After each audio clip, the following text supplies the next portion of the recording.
ओम साई राम, जय साई राम। मैं साई श्रुति, आप सभी का बहुत बहुत आभार मुझे प्यार देने के लिए।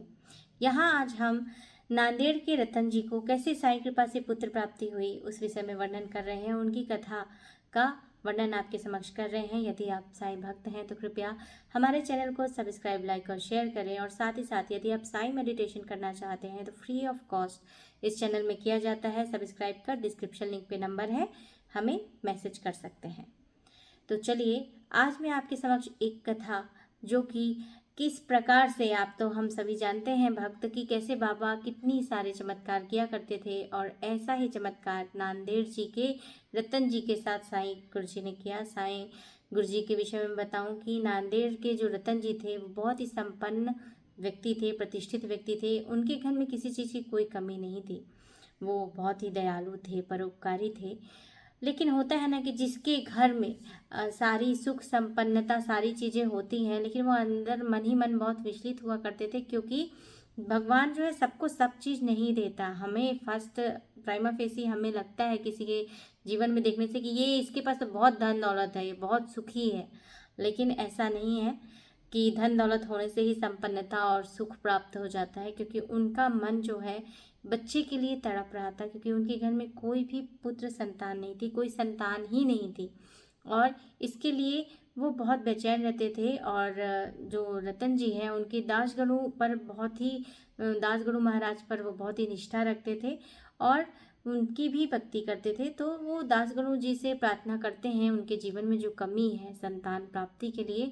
तो दासगणु जी उन्हें शिरडी साईं बाबा के शरण में जाने के लिए कहते हैं, और वो जाते हैं बाबा के शरण में, बाबा के पास प्रार्थना करते हैं और बोलते हैं, हे गुरुदेव, सारी चीज़ें हैं और आप तो सर्वज्ञ हैं, अंतर्यामी हैं, सभी के लिए सब कार्य करते हैं, मुझे भी संतान की प्राप्ति और संतान सुख प्रदान करें।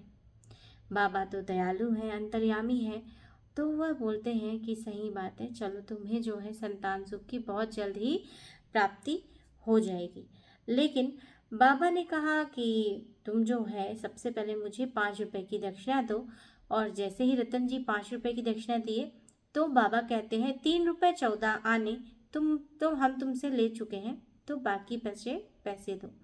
रतन जी बड़े आश्चर्य में थे, क्योंकि रतन जी तो नांदेड़ से आए थे और नांदेड़ के बाहर वो शिरडी पहली बार निकले थे, और शिरडी का ये पहला यात्रा थी, उनकी आगमन था।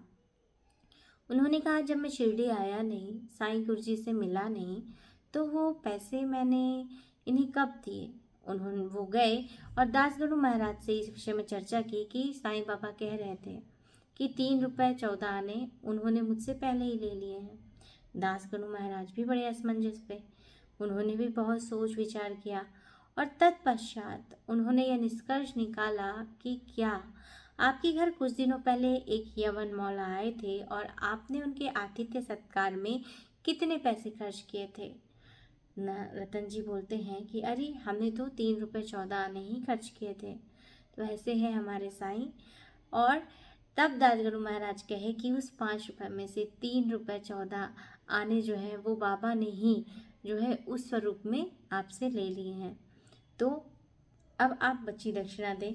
बहुत जल्द ही नांदेड़ जी के जो रतन जी हैं उनके जीवन में बाबा की कृपा और चमत्कार हुआ, और कृपा से उन्होंने उनके जीवन में दो बच्चियां हुई। पहली पत्नी के गुजर जाने के बाद उन्होंने दूसरा विवाह किया, 2 बच्चियां हुई और 2 बच्ची के बाद फिर तीसरा पुत्र रत्न उन्हें प्राप्त हुआ। यह सब श्री साईं गुरु जी की कृपा से ही संभव है।